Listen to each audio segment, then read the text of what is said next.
calon guru penggerak ketersediaan akan mewawancarai Bapak selaku Kepala Sekolah SD Negeri Sindang Heula 1. Di sini saya mendapatkan tugas guru penggerak dalam modul 3.1 terkait pengambilan keputusan berdasarkan nilai-nilai kebajikan. Langsung saja ya Pak ya. Untuk yang pertama, selama ini bagaimana Bapak dapat mengidentifikasi kasus-kasus yang merupakan dilema etika atau bujukan moral?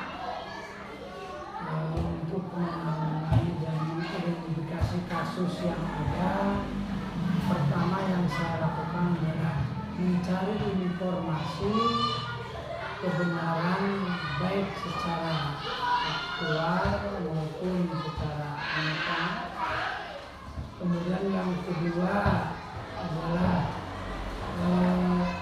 menyimpulkan untuk dapat membuat keputusan berdasarkan aturan-aturan yang ada atau berdasarkan perundang-undangan yang harus ditetapkan dalam setiap pengambil keputusan, misalkan terlebih dahulu bermusyawarah dengan rekan-rekan guru yang saya pimpin. Iya, berarti yang pertama mencari informasi dulu ya, kemudian yang kedua menyimpulkan berdasarkan informasi yang telah didapat, kemudian Bapak simpulkan berdasarkan aturan yang berlaku saat ini. Kemudian selama ini bagaimana Bapak menjalankan pengambilan keputusan di sekolah Bapak, terutama untuk kasus-kasus di mana ada kepentingan yang sama-sama benar atau sama-sama mengandung nilai kebajikan. Nah, dengan ada kasus yang sama, kita memprioritaskan kasus mana dulu yang harus diselesaikan. Jangan dua-duanya, tetapi kita skala prioritas dulu. Kasus mana yang harus diselesaikan, yang tentu saja dalam pengambil keputusan tetap kita harus berpacu mengacu pada peraturan-peraturan yang ada. Berarti lebih ke fokus pada masalah yang lebih urgent dan mengacu pada peraturan yang ada ya Pak ya intinya. Nah, langkah-langkah apa atau prosedur seperti apa yang biasa Bapak lakukan selama ini? Yang pertama tadi saya sudah katakan bahwa mengidentifikasi kasus, kemudian mencari informasi kebenaran kasus itu, kemudian yang ketiga bermusyawarah dengan rekan-rekan guru. Nah, baru dari masukan dari guru-guru yang ada saya bisa menyimpulkan dan akhirnya dapat memutuskan suatu kasus berdasarkan masukan-masukan dari rekan-rekan guru tersebut. Ya, jadi bagaimanapun walaupun Bapak di sini memiliki kepemimpinan tertinggi di lembaga Bapak, tapi tetap ya Pak, segala sesuatunya itu harus dimusyawarahkan bersama rekan-rekan guru di sekolah. Nah, selanjutnya hal-hal apa saja yang selama ini Bapak anggap efektif dalam pengambilan keputusan pada kasus-kasus dilema etika? Yang pertama adalah cross check dulu kebenaran kasus itu sendiri, apakah memang kasus itu benar-benar ada atau memang hoax seperti itu. Kemudian kita adakan investigasi terhadap beberapa orang yang dianggap ada kaitannya dengan kasus tersebut. Kemudian yang ketiga, baru kita adakan mengambil langkah-langkah untuk mengambil suatu tindakan terhadap kasus yang dialami. Itu pun kita tidak lepas dari mengacu pada peraturan yang ada. Jadi lagi-lagi tetap kita dibentukkan ke aturan ya Pak ya. Jadi jangan sampai di sini Bapak selaku kepala sekolah ketika mengambil keputusan kan berasal dari ego sendiri, tapi harus sesuai dengan aturan-aturan yang ada. Kemudian, apakah Bapak memiliki sebuah jadwal tertentu dalam sebuah penyelesaian kasus dilema etika? Apakah Bapak langsung menyelesaikan di tempat tersebut atau memiliki sebuah jadwal untuk menyelesaikannya? Bentuk atau prosedur seperti apa yang akan Bapak jalankan? Kalau jadwal tertentu itu tidak ada, tetapi kita selalu setiap bulan itu mengadakan suatu rapat yang tentu saja berisi tentang etika, baik etika yang dihadapi oleh guru-guru di dalam pembelajaran maupun etika yang dihadapi oleh siswa. Itu yang pertama. Jadi yang kedua, bahwa sekolah selalu berusaha untuk mengedepankan usaha preventif, usaha pencegahan agar tidak terjadi kasus-kasus etika. Jadi setiap saat kita selalu hal itu dilakukan. Jadi tidak ada jadwal tertentu. Kemudian yang ketiga bisa juga dilakukan bahwa berdasarkan ada tidaknya suatu kasus etika. Jadi baru kita. Dan yang terakhir, jika ada kasus tersebut maka diselesaikan saat itu juga. Saya tidak ingin kasus ini berlarut-larut. Jadi ketika ada kasus kita selesaikan di tempat sesuai dengan situasi dan kondisi tertentu. Jadi pada intinya Bapak lebih ke saat itu harus selesai nih kasus ini. Jadi jangan dibiarkan berlarut-larut. Nanti kan biasanya kalau dibiarkan akan menambah masalah-masalah baru dan berkembang lebih liar ya Pak. Selanjutnya, adakah seseorang atau faktor-faktor apa yang selama ini mempermudah atau membantu Bapak dalam pengambilan keputusan dalam kasus-kasus dilema etika? Yang pertama, kita bisa dilihat apakah kasus itu dikatakan mudah atau tidak. Kemudian bagaimana mempermudahnya. Kita bisa mengambil keputusan dikatakan mudah jika kasus itu memang secara terbuka. Artinya dari pihak-pihak tertentu mengutarakan kepada kita secara transparan kasusnya seperti apa. Jadi ada keterbukaan sehingga kita bisa mempermudah. Kemudian yang kedua, bahwa adanya saling membantu, saling bermusyawarah, saling memberikan masukan kepada saya terhadap suatu kasus. Itu akan mempermudah kita untuk pengambilan keputusan. Tidak dimungkinkan bahwa solusi itu berasal dari orang lain, tetapi itu kita tetap berkolaborasi, bermusyawarah dan sesuai dengan aturan yang ada. Berarti Bapak melibatkan rekan-rekan guru juga ya. Terus kalau kasus tersebut itu melibatkan murid kita, murid sekolah, berarti Bapak juga nanti mungkin akan melibatkan pihak-pihak komite ya Pak ya, komite, atau bisa jadi melibatkan wali murid dari murid tersebut ya Pak ya, supaya kasus ini supaya cepat selesai, kemudian mudah juga diselesaikan. Kalau mau misalkan kasus dalam anak sekolah, kita lihat dulu tingkat kasusnya seperti apa. Bisa diselesaikan saat itu antara siswa dengan kita, dengan pihak sekolah.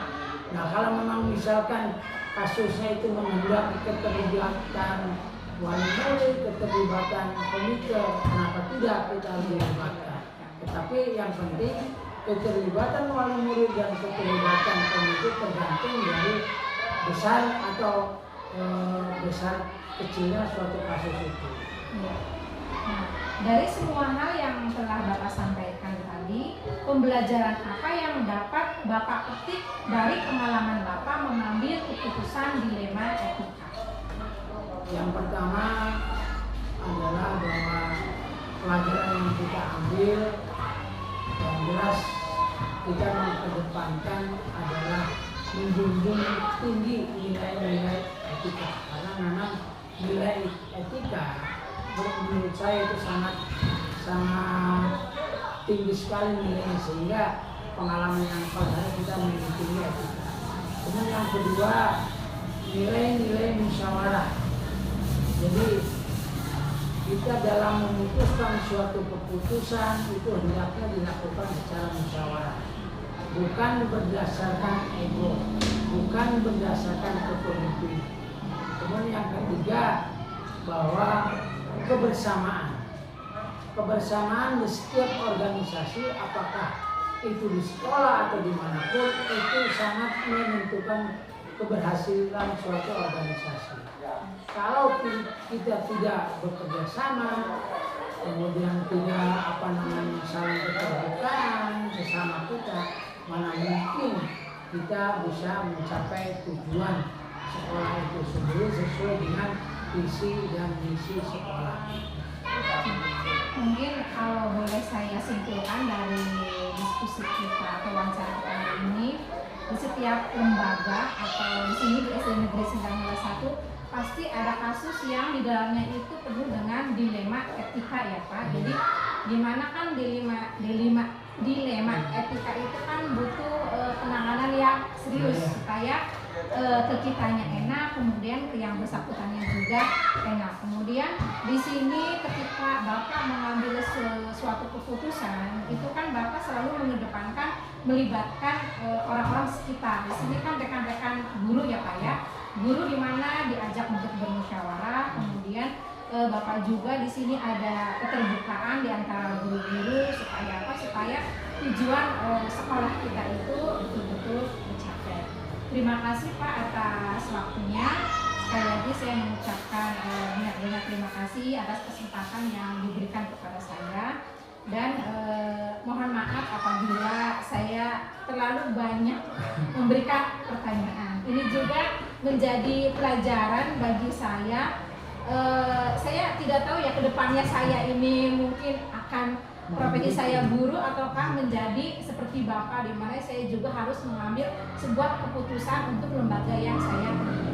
Terima kasih untuk mendengarkan ini. Assalamualaikum warahmatullahi wabarakatuh. Assalamualaikum warahmatullahi wabarakatuh. Waalaikumsalam warahmatullahi wabarakatuh. Bagaimana kabarnya siang ini Pak? Alhamdulillah sehat Ibu. Ya, sebelumnya saya mohon maaf apabila saya telah mengganggu aktivitas Pak Rudi hari ini. Tidak apa-apa Bu. Adapun maksud dan tujuan saya mewawancari Bapak dalam rangka memenuhi tugas saya sebagai calon guru penggerak angkatan 9, di mana di modul 3.1 kami CLP harus mewawancarai beberapa kepala sekolah di lingkungan kami tentang pengambilan keputusan berdasarkan nilai-nilai kebajikan sebagai seorang pemimpin. Langsung saja ya Pak ya, pertanyaan-pertanyaannya. Pertanyaan yang pertama, selama ini ketika Bapak menjabat sebagai seorang kepala sekolah di lembaga Bapak, bagaimana Bapak dapat mengidentifikasi kasus-kasus yang merupakan dilema etika atau bisikan? Terima kasih Ibu atas pertanyaannya. Ini sedikit mencoba untuk menjawab. Di dalam satuan pendidikan terkadang itu akan ditemukan berbagai kasus yang akan kita hadapi. Baik itu kasus yang keduanya yang tadi dinamakan bujukan moral maupun dilema etika.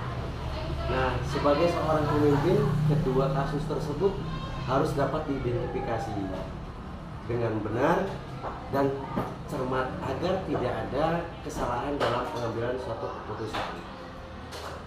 Nah, cara saya dengan mengidentifikasikan kedua kasus tersebut dengan memahami masing-masing kasus. Tentunya untuk memahami kasus-kasus tersebut, saya harus berkomunikasi dengan pihak-pihak yang terkait atau yang langsung terkena kasus tersebut. Nah, untuk itu perlu pertanyaan-pertanyaan yang dapat mengidentifikasi kasusnya. Sebuah kasus dapat dikatakan sebagai dilema etika jika masalah yang tersebut itu tidak melanggar hukum dan serta norma-norma yang berlaku. Jika kasus tersebut melanggar, harus dapat menimbulkan keselarasan dengan yang dilaksanakan dalam kasus kebijakan moral tersebut. Jadi bagaimanapun cara mengidentifikasi kasus tersebut dengan cara komunikasi ya Pak ya. Iya. Jadi memang komunikasi itu sangatlah penting kan. Jadi kita tahu bahwa sebenarnya ini masalahnya itu terletak ada di mana, salahnya di mana. Iya. Kemudian yang kedua Pak, bagaimana Bapak menjalankan pengambilan keputusan di sekolah, terutama untuk kasus-kasus di mana ada dua kepentingan yang sama-sama benar atau sama-sama mengandung nilai kebajikan. Terima kasih Bu. Untuk kasus dilema etika ya Bu ya, Iya. saya akan mempertimbangkan hal yang dianggap sama-sama benar tersebut. Apakah hal tersebut berbenturan dengan kepentingan perorangan atau banyak orang, mengandung nilai-nilai kebijakan berupa kebenaran atau kesetiaan, melibatkan rasa adil atau belas kasihan, berdampak untuk saat itu atau seterusnya, seperti itu. Jadi memang harus mempertimbangkan secara panjang ya Pak ya.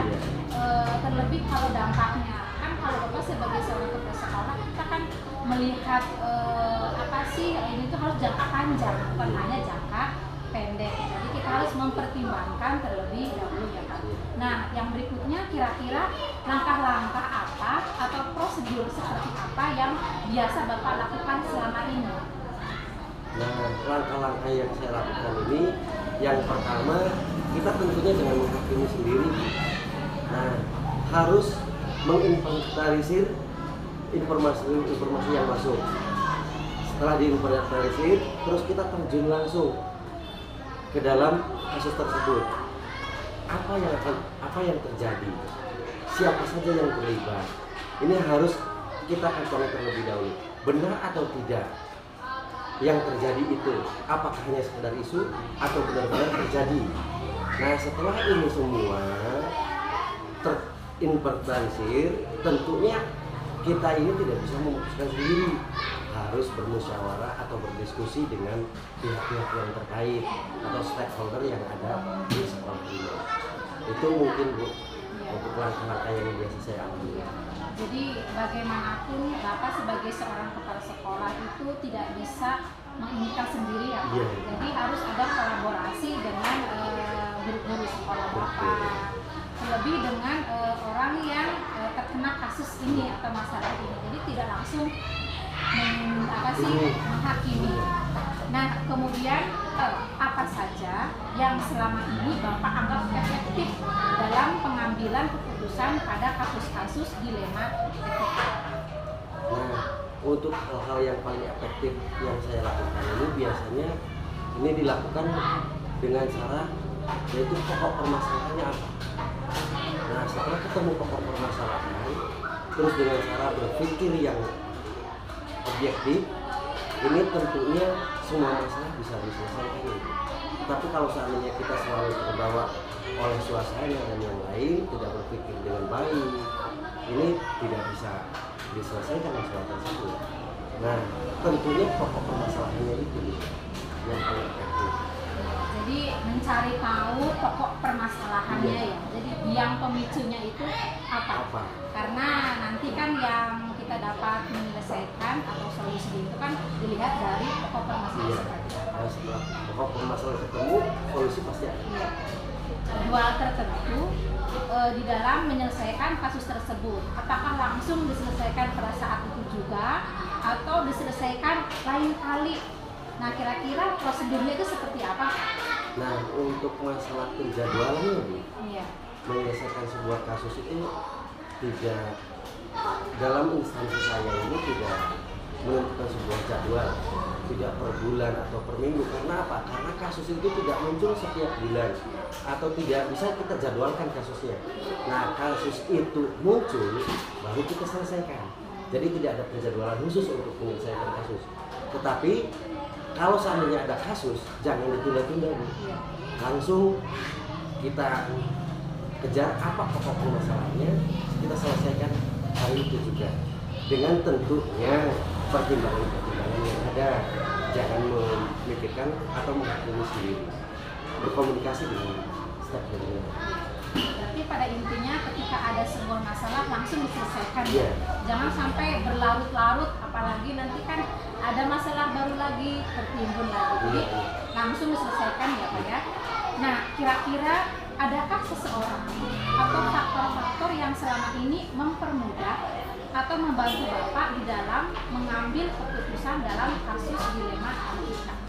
Ya, terus terang untuk saya sendiri ya, Bu, karena saya ini kepala sekolah dari 1 tahun, tentunya belum banyak pengalaman dalam mengambil keputusan di etika.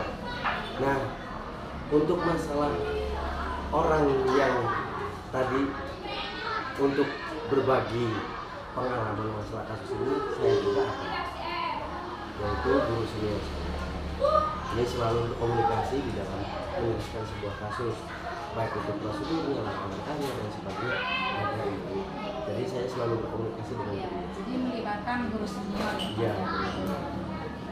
Nah, dari semua hal yang telah Bapak sampaikan tadi, pembelajaran apa yang dapat Bapak petik dari pengalaman Bapak ketika mengambil keputusan dilema etika? Untuk pelajaran yang saya berikan ketika ini sangat sekali memang, karena di sana itu benar dengan benar ya. Jadi tidak benar dengan salah. Kalau benar dengan salah ya kita gampang mengambil sebuah keputusan. Tapi karena ini benar dengan benar, ini memang sulit sekali. Nah, di sana yang saya pelajari itu dalam mengambil keputusan dilema etika ini, berpikir kritis ini sangat, terus berpikir positif juga sangat berperan, terus komunikasi ini yang paling utama menurut saya adalah komunikasi. Pelajaran yang saya ambil dari sana adalah komunikasi dengan orang-orang yang terkait atau terlibat di sana, dengan stakeholder yang ada. Di sini komunikasi yang paling utama. Ini pelajaran-pelajaran yang saya ambil dari penyelesaian kasus ini.